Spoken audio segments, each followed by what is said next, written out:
যে আপনি বলছেন যে ব্যক্তির জনপ্রিয়তা হবে, তাইলে ওনার এই মার্কা নিয়ে দাঁড়ানোর দরকার কি? এটা হয় না। ওই মার্কা নিচ্ছে না তো ভাই, সে মানে যে মার্কা নিয়ে নির্বাচিত হবে, নির্বাচিত হয়ে আবার যেটা পছন্দ হবে সেটা সে যাবে, অসুবিধা কি? তার স্বাধীনতা। আমি বলছি এটা হয় না, এটা করা যায় না। ন্যাংটা ভাবে পুনর্বাসন করতে চাই। যে প্রথমেই বলছে যে সকল কাউন্সিলরদেরকে স্বপদে বহাল করতে হবে। কাউন্সিলর হইলে এক একটা রাঘব বল, এক একটা সন্ত্রাসী, এক একটা এলাকার আতঙ্ক, এবং তাদের মাসেল শক্তি আছে, পেশি শক্তি, টাকা পয়সা আছে। আমিও কিন্তু বিএনপি, প্রতিজন অফিসারের মধ্যে আমি একজন। ক্ষিপ্ত হয়ে আপনাদের কার্যক্রমে তৃণমূলের চাঁদাবাজির জন্য আমি সমালোচনা শুরু করছি সরাসরি। তারপর তারেক সাহেবের নেতার কথা শোনেন না, এটা কেমন বিএনপি, কেমন সাংগঠনিক কাজ হইলো? তা আমাদের কি অবস্থা হবে? এটা নানা নাতির এটা আলাপ আলোচনার মাধ্যমে মনে হচ্ছে আমাদের প্রধান উপদেষ্টা এই রাষ্ট্র পরিচালনা করছে, আমার কাছে মনে হচ্ছে। এবং হাসিনুল রহমান উনি বলেছেন অনেক কথা, আমি সঠিক আছে আবার অনেক সঠিক নাই। উনি বলেছে যে এই চাঁদাবাজি এখানে সেখানে হচ্ছে, এটা সঠিক, কিন্তু বিএনপি কোনো কিছু করতেছে না, এটা সঠিক না। 5ই আগস্ট থেকে এই সরকারের কাছে বারবার স্পষ্টভাবে মেসেজ দিচ্ছে, বক্তব্যে, প্রত্যেকটা বক্তব্যে তারেক রহমান সাহেব বলতেছে যে সন্ত্রাসী, চাঁদাবাজ, দখলবাজ, সিন্ডিকেটদেরকে গ্রেপ্তার করুন, কঠিন শাস্তি দেন। না, দেয় না কেন?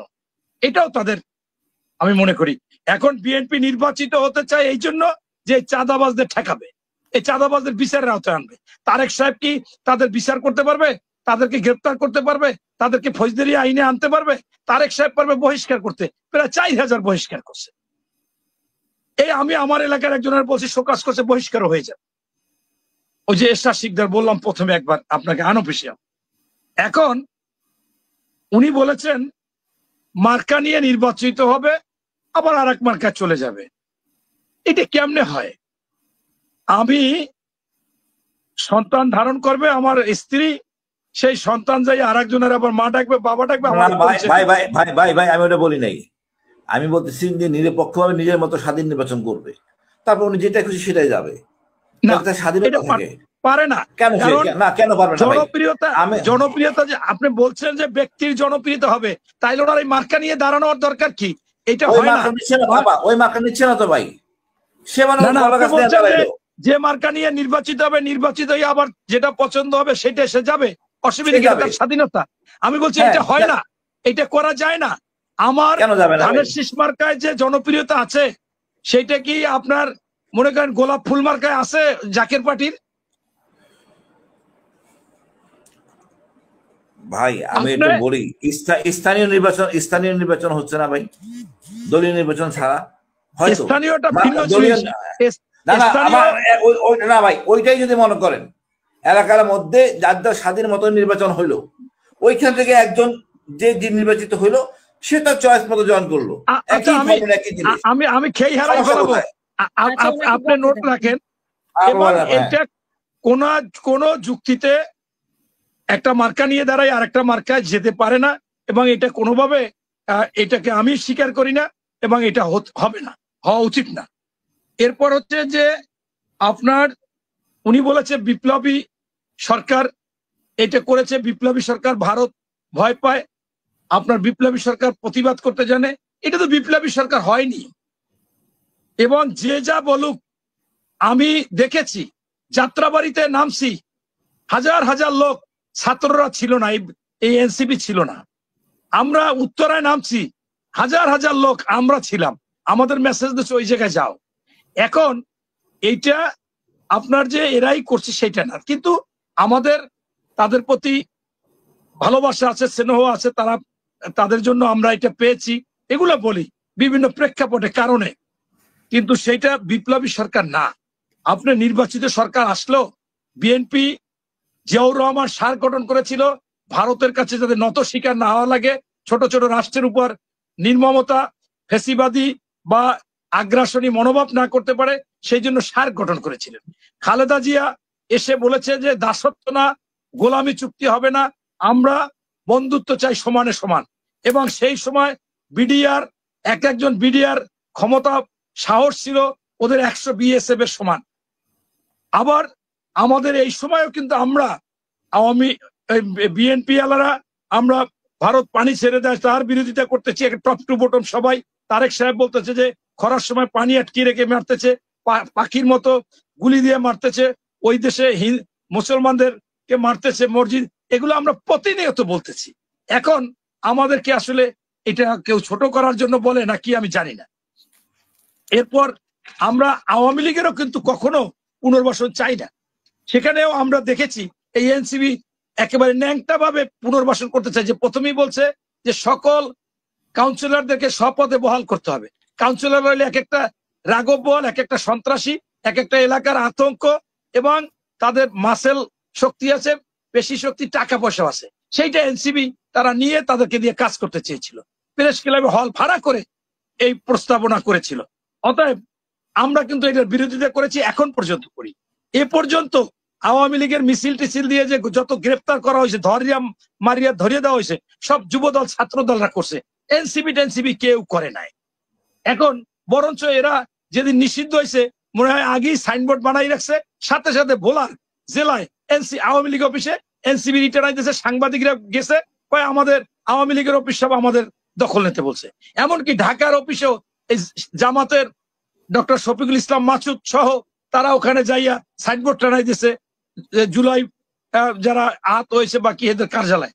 অথচ আমরা দেখেছি স্বৈরাচার ফ্যাসিস্ট এরশাদের জনতা টাওয়ার কারণ বাজার, সেখানে সরকার নিছে। সরকার নিবে, এটা কি এটা গনিমাতের মাল? এইভাবে হয়? এটা হয় না। সারা দেশে আপনারা নিচ্ছেন, ওরা কয়টা অফিস নিলে সমস্যা কি? আমরা কোথাও নি না। এই সরকারকে আমরা বলার পরও করতেছে না। এটা এনসিবি এবং এদের মনে কর ষড়যন্ত্র। এরপর এই জন্যই আমি মনে করি নির্বাচিত হয়ে এটা আমরা হাতে মানে টোটাল কঠিন ব্যবস্থা নেব। এবং আমি একটা কথা বুঝি না, কৃষক সারা বছর জমি চাষ করে, বীজ বনে, বীজ রোপণ করে, কেন সে একটু ফসল চায়? রাজনীতি দলগুলো তো কি করবে? তারা তো আসলে নির্বাচিত হতে চায়, তারা মেম্বার হবে, চেয়ারম্যান হবে, মেয়র হবে, উপজেলা চেয়ারম্যান হবে, এমপি হবে। তার মধ্যে এমপিটা সবাই টার্গেট, যদি সেই এমপিতে নমিনেশন না পায় পরে যাবে। অন্যরা বলে যে সব জায়গায় অন্যরা এসে যাবে, সেই ভয় না। ভয়টা হচ্ছে আমার এলাকায় 5 জন এমপি প্রার্থী, যে এমপি নমিনেশন পাবে না তার উপজেলায় দেওয়া হবে, যে উপজেলায় পাবে না মেয়রে দেওয়া হবে, মেয়রে পাবে না দরকার সে চেয়ারম্যানই নির্বাচন করবে। সেই জন্য জাতীয় সংসদ নির্বাচন। এবং আমার ভাই বলেছেন যে ওটাও জাতীয় নির্বাচন। ভাই মনে করলে তো হবে না, ওটা স্থানীয় সরকার নির্বাচন। কাগজপত্রে সবসময় ওটাইলে আত্মীয় মিললে করা হয়, যার বংশ বড় সে হয়, যার আত্মীয় স্বজন বেশি সে হয়। ওটা স্থানীয় সরকার হলে ভিন্ন জিনিস। এটা আমরা দেখেছি। আমার ভাই কমিশনার ছিল, আমার বংশ বড়, আমার ভাই হয়ে গেছে কাজী বংশ, বিরাট বংশ, মোড়লগঞ্জে 1 নং ওয়ার্ডে থানা কোর্ট কাছারি লইয়া। এখন আমার আপন ভাই কাজী আব্দুল মান্নান বিএনপি করার কারণে একেবারে মাইরা টাইরা এই করছে, জেল দিয়ে বাইরেছে, পরে মারা গেছে। এখন এই জন্য এইটা আমি স্পষ্টভাবে বলতে চাই যে আমরা চাঁদাবাজির কোনো ব্যাপার নাই। এরপর আমার শ্রদ্ধাভাজন ব্যারিস্টার সরোয়ার ভাই বলেছে যে দলের সমালোচনা, এইটা আমি পক্ষে। আমি মনে করি অবশ্যই দলে মনে করেন পৃথিবীতে যতজন মানুষ তত প্রকার মনোবিজ্ঞান হওয়ার কথা ছিল, কারণ কারো মনের সাথে কারো মিল নাই। একজনে যেটা মনে করতেছে এটা পজিটিভ বা এটা সঠিক, আরেকজনে এটা ভুল, এটাই স্বাভাবিক। আমি মনোবিজ্ঞানের ছাত্র, এটা আমি মনে করি। আমাকে এরকম বহুবার প্রশ্ন করেছে অনেকে যারা শিক্ষক ছিল মনোবিজ্ঞানের ক্লাসে, বলছে মনোবিজ্ঞান কত প্রকার? বলছে যতজন মানুষ তত প্রকার। এখন এই ক্ষেত্রে অবশ্যই এই মতামত গুলো আসলে সেখানে কিছু বলা বলি করলে সেখান থেকে একটা সঠিক কথা বের হয়ে আসে। এটা আমি সরোয়ার ভাইয়ের সাথে একমত এবং এটা হওয়া উচিত। এবং দলের কেন সমালোচনা করা যাবে না, এটা করা যাবে, এটাই আমি মনে করি। এরপর মনে করেন না, আজকে যে সিদ্ধান্ত হলো যে ফ্রেশ সচিব যেটা বললেন যে জুনের 30 তারিখের পরে একদিনও থাকবেন না, এটা ফ্যাসিস্ট হাসিনার মতো সালিসি বাণী তালগাছ আমার, বুঝছেন? ওই যে নানানাতি আলাপ আলোচনা করেছে, আলাপ আলোচনা করে আজকে আমার এই বীর প্রতীক ভাই বলেছে যে সবাই চাচ্ছে সংস্কার করে, কেউ তো বলতেছে না যে নির্বাচন। আরে ভাই বিএনপি বলছে ডিসেম্বরের মধ্যে, জামাত বলছে জানুয়ারির মধ্যে, আপনার এই ভিপি নূর নিবন্ধিত দল, সে বলছে ডিসেম্বরের মধ্যে দেন। এরকম তো সবাই বলছে। এখন কিভাবে আপনাকে বলবে? আপনারা যে শুধু অনুমানের উপর বলেন, আমি তো বলবো জামাত তো কোনো নিবন্ধিত দল না, তারপর তারা কিন্তু বলছে। আমি তো বলবো এনসিপি নিবন্ধিত দল না, 46টা নিবন্ধিত দেন। আর আপনি বলছেন হানা ভোট। আমি আপনাকে আজকে এই দিনে এই সময় বলতেছি, আপনি কি মনে করেন হানা ভোট হলে ইউনূস সাহেবের পক্ষে যাবে? আরে ভাই, বিএনপির 35% ভোট, আওয়ামী লীগের 38% ভোট।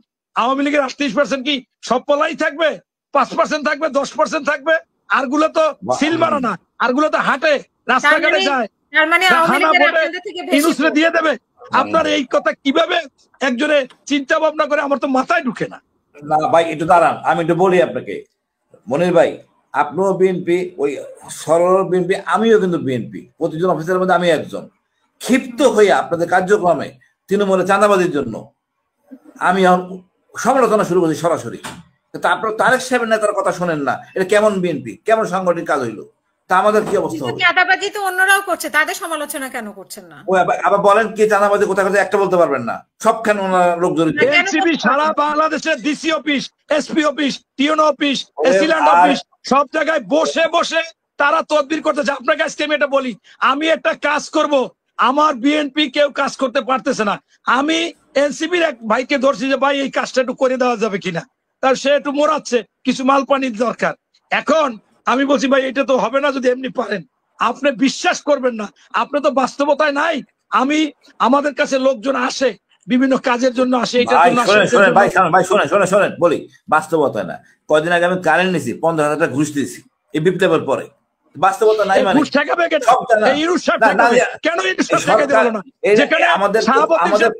সারা বাংলাদেশ একেবারে নিরপেক্ষ করে বেড়ালো, কোন জায়গায় ঘুষ চলে না, কোন জায়গায় সাউন্ড নাই, শব্দ নাই। আর এইখানে মনে করেন উনি তো প্রথমেই জনগণের আশা আকাঙ্ক্ষা ছিল বাজার দর নিয়ন্ত্রণ করবে, এরপর ছিল কোথাও ঘুষ লাগবে না, এরপর ছিল সুশাসন, সুবিচার, সুনীতি থাকবে। এইগুলো একটাও করতে পারে না। উনি শুধুমাত্র দেখাচ্ছে রেভিনিউস। আরে ভাই, আপনার টাকা আয় হবে, খরচ না করলে তো টাকা থাকবে। উনি কি বড় বড় কোনো প্রজেক্ট নিচ্ছে? উনি কি কোথাও কাজ করতেছে? ওনার টাকা তো থাকবেই। এইগুলো দেখানো কোনো বিষয়? এটা আমরা যারা রাজনীতি করি আমরা ভালো বুঝি, ওই গ্রামের লোক তো অন্য অনেক বিষয় বুঝবে না। এই যে সরোয়ার ভাই একটা কথা বলছে, আমি একমত, এবং উনি বলেছে যে এইখানে আরো অভিজ্ঞ উপদেষ্টা নেওয়া উচিত ছিল, যারা এরকম সমস্যার সমাধান করতে পারে, এরকম পরিস্থিতির সমাধান করতে পারে। এইটা হইলে সঠিক কথা, কিন্তু তারা নেয়নি। তারা সব জায়গায় ব্যর্থ হচ্ছে। এই স্বরাষ্ট্র উপদেষ্টা কি পদক্ষেপ নিয়ে কি করতে পারছে? আমি দেখি একজনের ফোন করে বলে, এই তোমার আমি দেখাই দিতেছি, তুমি এই জায়গায় আসো। এইটা কোনো কথা? দেখাই দেবে, ফোন করে বলা লাগবে? উনি অ্যাকশন নেবে, তারা সাসপেন্ড করে ফেলাইবে, গ্রেপ্তার করবে প্রয়োজনে, তাকে তার নামে মামলা দিয়ে ওরা একেবারে দ্রুত আইন বিচারে সাজা দিয়ে দিবে। আপনি এরকম করে অ্যাকশন দেখছেন? দেখেননি। আপনার বরঞ্চ এইটা আপনি হয়তোবা বলতেছেন, আমি আজকে বক্তব্যে প্রেস ক্লাবে বলেছি শেষে, আপনি শুধু বিএনপিটা দেখছেন, বাট আমরা বিএনপিরও দেখি, এনসিপিরও দেখি, অন্যান্য পার্টিরও দেখি, আমরা সবাইটা দেখি। এখন আপনি কিভাবে শুধু বিএনপিটা দেখছেন সেটা আমার কাছে। আচ্ছা, আমি আবার একটু বলি, আমি আজকে বক্তব্যের শেষে বলছি যে আমি আপনাদের মাধ্যমে, সাংবাদিকদের মাধ্যমে বলতে চাই, বাংলাদেশের জনগণ, বিএনপি নেতা কর্মী সমর্থক, তারেক সাহেব এই যুদ্ধ ঘোষণা করছে চাঁদাবাজ, সন্ত্রাস, দখল এবং সিন্ডিকেটের বিরুদ্ধে, বহিষ্কারও করেছে। এই সরকারের কাছে আবেদন করার পরও তারা কোনো অ্যাকশনে যাচ্ছে না। চোখের সামনে সন্ত্রাসী চাঁদাবাজ ঘুরতেছে, ধরতেছে না। এখন এটা যদি বিএনপি তারেক রহমান সাহেব বাংলাদেশে আসে, চাঁদাবাজ, সন্ত্রাস, দখলবাজ থাকবে না। এবং যদি বিএনপি অবশ্যই ভারত বিরোধী বা ভারতের সাথে ন্যায্য হিস্সা চাবে এবং আওয়ামী লীগের বিচার চাবে, তাহলে বাংলাদেশের 90% মানুষ বিএনপি কে ভালোবাসবে, বিএনপি কে ভোট দেবে। যেমন আপনি এখন বলেছেন যে সরোয়ার ভাইয়া, আমি তিনজনই বিএনপি কে ভালোবাসি, কিন্তু এইকে বলতেছি, এটা আমি স্বীকার করি। তারপরও শোনেন, মা সন্তানকে বকা দেয়, শেষমেশ কি মা ওই সন্তানকে বলে যে তুমি ত্যায্য করে দিছি? সহসা তো করবে না। অতএব বিএনপি কে এরকম বলবো, আমিও বলবো, আমিও তো বলছি, একটু আগে আপাকে বলছি যে আমি একে শাসিকদের ঝামেলা আছি, এই সন্ত্রাসী চাঁদাবাজ। এখন তারপর তো বিএনপিতেই আসি, থাকবো, এরকমই সারা বাংলাদেশে এই সংখ্যাটা বেশি। ধন্যবাদ।